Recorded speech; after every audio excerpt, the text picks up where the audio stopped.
All right, we are live this morning. Pastor Johnson over here in Manila, and we are very fortunate today. We have Ellie Menz with us from Iowa District West.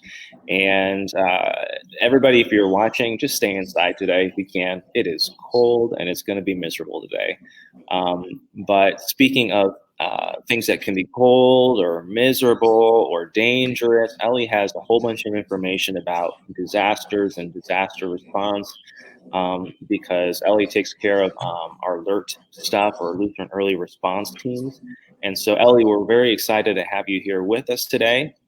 And you're going to give us some insight into what exactly LERT is. So, Ellie, I'm going to give it to you really quick. What exactly is LERT? Well, good morning. We'll start with that, right? I agree inside. Goodness, these temperatures are scary. Yeah. I will be answering that. I'm going to be sharing the screen, if that's okay, and doing a PowerPoint, and I will be explaining what LERT is and how we use it, where it's what we've been doing, and also how people can get involved with that. Perfect. So anyway, should we start with a PowerPoint then, or? Yeah. Mm-hmm. Or chat more?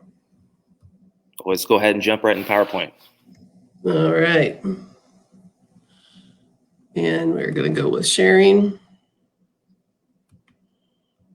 Probably give you that fun tip window again. Just skip that. Earlier this morning, everybody watching, we were figuring out all the ins and outs of technology. And it doesn't always work like it's supposed to. Exactly. Here we go. All right. Do we have it on now? Perfect. It's on. All right. Okay. What is IOA? I'm the IOA director, and that stands for Individual Outreach with Adults and Youth. And that's looking for opportunities where we can share with people how they can get involved to share and to help others. And our mission statement is to honor God by serving others. We as Christians, we want to serve God and we want to honor God. How do we do that? Well, one of the ways is by serving other people.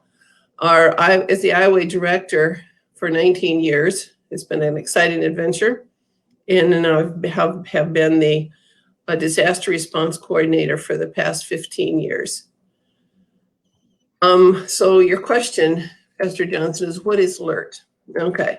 It stands for Lutheran Early Response Team. And exactly what it says is we get out there and we work. We help people who have been affected by disasters.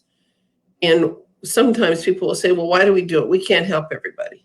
Well, I always say no one can help everyone, but everyone can help someone. And you've probably all heard that. And so I think that's a neat thing because we have an opportunity to help somebody. We can't do everything, but we can do something. And this 1 John 3:18 is a verse that to me explains well why we should do it. Dear children, let us not love with words or tongue, but with actions and in truth. And when I'm speaking in person to groups, you may have often heard me say, get off the pew. Something that I think is important. I mean, we can sit in church and say, yeah, that's great. But we need to get off the pew and get into action. And in the interest of time this morning, I'll just kind of give you a brief overview of the places where we've worked and where we've been involved. And God is just, there's so many stories about every one of these different places that I could talk about, but I picked out a few of them. And it's always interesting to me how God has just makes me smile because he always provides the people that we need with the skills that we need that we don't even know we need. Like we'll get to a site and we don't even know we need a skid loader and someone shows up with a skid loader or a skid steer. And we have people with skills, chainsaw skills or whatever skills are needed or just listening skills. Some people, you don't have to be physically brawny to do this. You sit and listen to people. During a disaster, listening is one of the most important things. So one of the places that I was involved with is at Mapleton. And this is a picture of the church, St. Matthew's Lutheran Church. This was in April of 2011.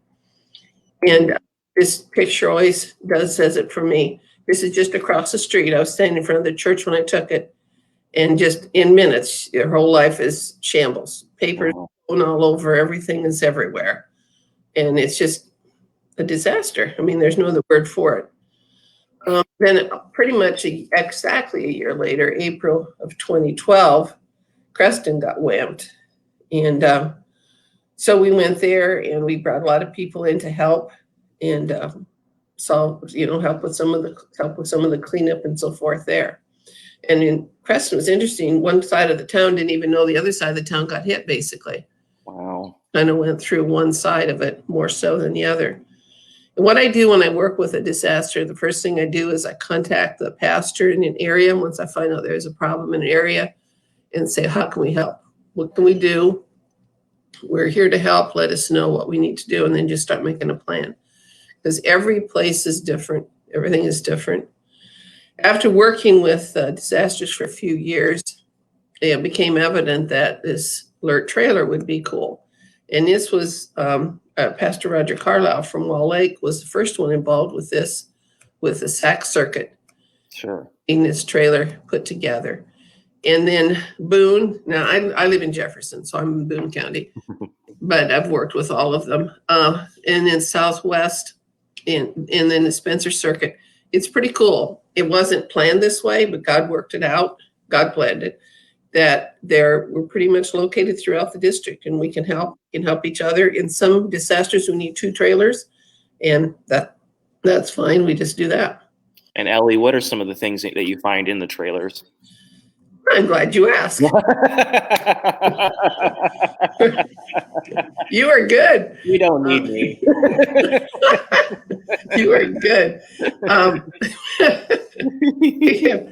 Anything you might need, so the idea was let's just hook up to it. There's a disaster in Cedar Rapids, you hook up to the trailer, and there's a disaster in Mapleton, you hook up and go. And so that was the idea behind it. So it took a lot of time and money and planning. And this is a picture inside one of them as they're just getting all outfitted. Rakes, forks, generators, chainsaws, wheelbarrows, tarps, pretty much anything that you could possibly use in working with a disaster. Mm-hmm. Like in this one, that big thing it's on my left is the big tables. At one of the places is one of the trailers is outfitted for cooking, but the others aren't. We figured that was something that is usually being done on a disaster. That's usually being done by the churches or by other people. So we didn't go into that, because then you have to have food license and all those things. Mm-hmm. Sure. Lake City was the first place where we took our trailer. And this is a team that showed up at Lake City in May of 2015.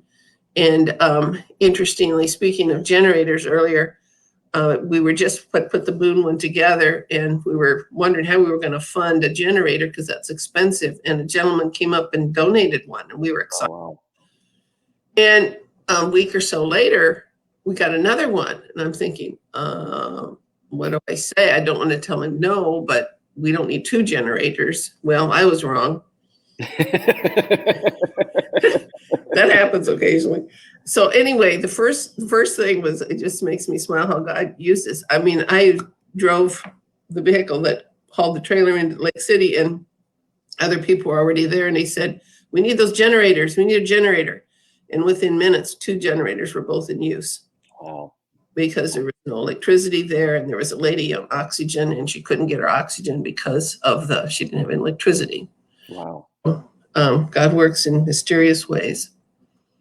Then in 2019, Hamburg, which is south of Pacific Junction, maybe some of you have heard of Hamburg, some of you probably never have heard of it, or Pacific Junction, as they call PJ when you're around there. It's near Glenwood. And this is a group that headed down and worked at Hamburg. And then we had to wait for, I don't remember how many months. I would say months. Maybe it wasn't months before we could even get into Pacific Junction until the water went down. Because this is a picture that says it all. And as you're going into Pacific Junction, there was just water everywhere, and it couldn't get away. It couldn't get out. And then we worked with a number of houses there, but this one is the main one, Kevin Peterson's home. This is just ripping it out and starting over, and just an absolute mess. But many, many people came and helped with that process, and a lot of people gave money for it. This was a picture that I was given by one of the I don't guess I'd say a store owner in Pacific Junction, and he taken this picture, and that's a gas station out there in the middle, and had just barely opened, and that was all underwater when that happened. Mm. Below is a picture of people who had gone to help. There are many, many teams, like I say, went to help. Southwest District came in a lot. People from Clarinda and Shenandoah came in to help. One of the things that we found we could help, again, I specialize each one as I can. They said, well, so what do you need? Well, at one point is we need sheetrock. So we purchased sheetrock and worked with Menards and got the sheetrock delivered and found a place to keep it. And that's a picture of the sheetrock before it went out to the families at Pacific Junction for the rebuilding. Wow. So then we get to August, the derecho, and some people had never even heard of a derecho before. And I thought this was interesting. It's a little fact finding here. It has to cause damage in order to be called a derecho. It has to cause damage along a path 60 miles wide and 400 miles long. Thought that was weird. It has to have frequent gusts of at least 48 or 58 miles per hour. And it said, and intermittently up to 75 miles per hour. Mm. Well, at Atkins, they registered 126. In Cedar Rapids, they registered at 140. And they said that was equal to an EF3 tornado. Wow. So it was nasty. And so this is a picture. We check out Pastor Johnson on here and area, Sigabarths and different people who are involved. We had a work day at Woodward. Actually, we had 3 work days at Woodward, working with 2 different people in the Woodward area from damage that they had. Wow. And there's, I didn't really get a good picture. I didn't even know you got that one.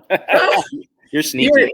You're too busy working there. I couldn't get a real close up. But this does prove that he did work. Okay. You got to keep me honest. Yeah, it proves that he did work. We didn't just do a photo op. And the Woodward volunteers, this was interesting. This is the tree that was uprooted, and pastor from Marcus Dollinger came with his children, and they're pictured there. The lady who owned the house said that this tree, she does history, and she was talking about how old this tree was. It's just amazing. Wow. Just barely missed the house. And then there was a lot of work in Des Moines done because of the derecho. Cedar Rapids damage, and this was some facts. 1,000 homes were designated as unlivable. The estimated 3.5 million acres of corn and 2.5 of beans that were affected by the storm. And I've heard this a number of times that half of the trees were heavily destroyed, and it covered from Iowa to Indiana, estimating the $7.5 billion in damage. And there's still a lot to do there.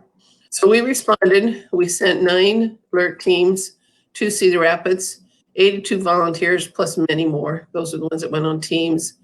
IDW, where people donated $18,000. And that was designated. And I worked with the pastors in the area to determine families who were not able to live in their homes. And so we helped the different families in by dividing up that money. Des Moines, Marshalltown, we did work in Marshalltown as well, in also Cedar Rapids and Woodward, I mentioned. Some pictures of farm damage. Wow. It doesn't look like any fun, does it? And this is devastating, the flattened crops. I mean, you can't even get under it to make silage out of it.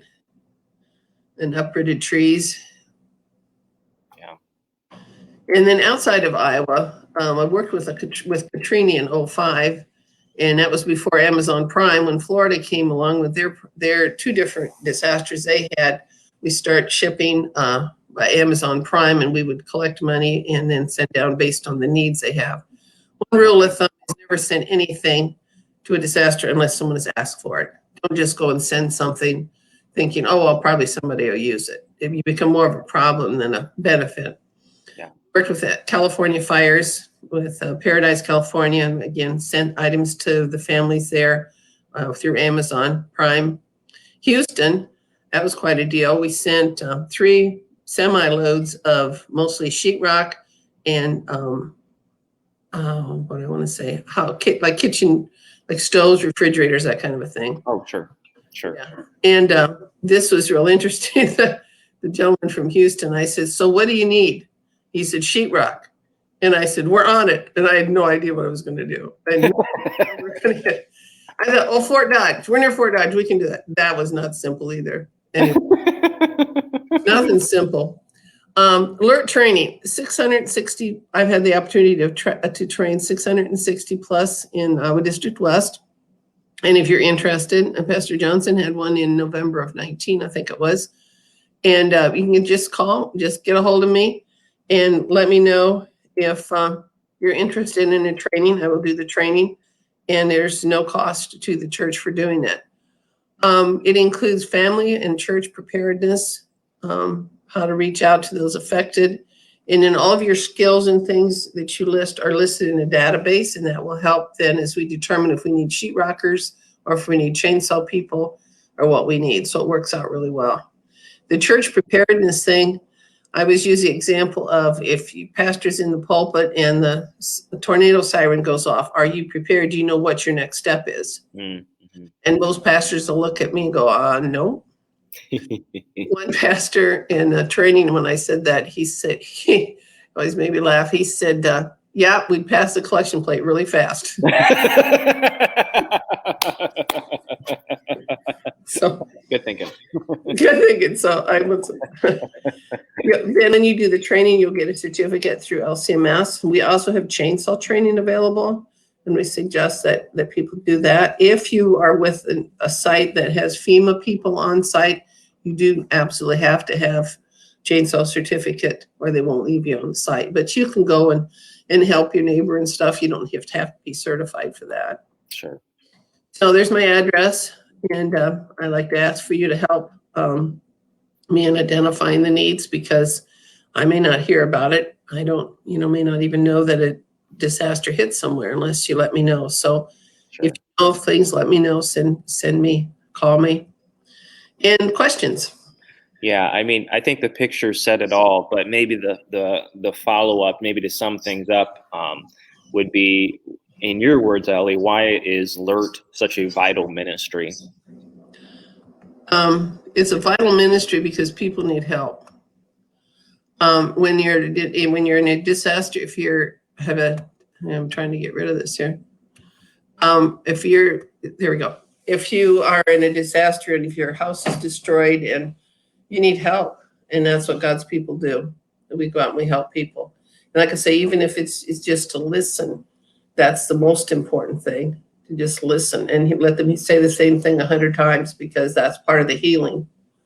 And that's part of the training that I do, is just letting people, tuning into, what to say, what not to say. Like one of the things is, don't ever say, I know how you feel. Well, you don't have a clue how they feel. Mm-hmm. Didn't you lose your house? Even if you did, you're going to have different emotions than they do. Yeah, absolutely. So it's just really vital we as Christians. That's one of the best ways we can show love and concern for people, and pray with them, and just go down the street and talk to people, even people who have nothing to do with God. When their house is destroyed, their perspective changes real quickly. Yeah. Oh, help me, Mm-hmm. I wouldn't even identify myself as anything with district or anything. I just say I'm with the church down the street, mm-hmm. the Lutheran church down the street. And so that I get the local people then connected with the local churches, and asked to pray with them. And that's a little scary sometimes, but God gives you the words. Yeah. You just say, help. Oh, he does. It's an experience. Absolutely. Ellie, I know we just started our kind of combined Trinity, Manila, and Zion Manning LERT team.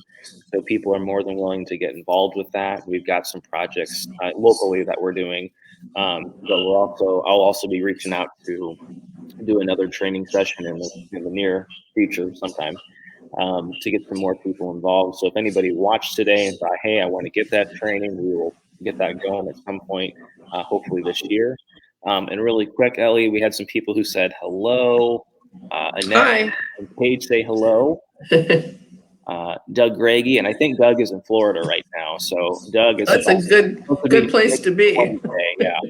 But good morning from Doug. And then Karen says good morning, and she is watching too. So lots of people appreciated what you had to say, Ellie, and we appreciate your time and especially what you do too for people and organizing us. Because with that, you're a vital piece, because otherwise people would show up or people wouldn't know what to do. So we just appreciate everything that you do and appreciate your time this morning. Thank you. So everybody, thank you for watching. I know Pastor Connor will give you a warning here in the next couple of days in morning prayer, but don't forget Ash Wednesday is this Wednesday, 5:45 at Zion and 6:30 here at Trinity. So that will be here before we know it. So thank you, everybody, and have a great day.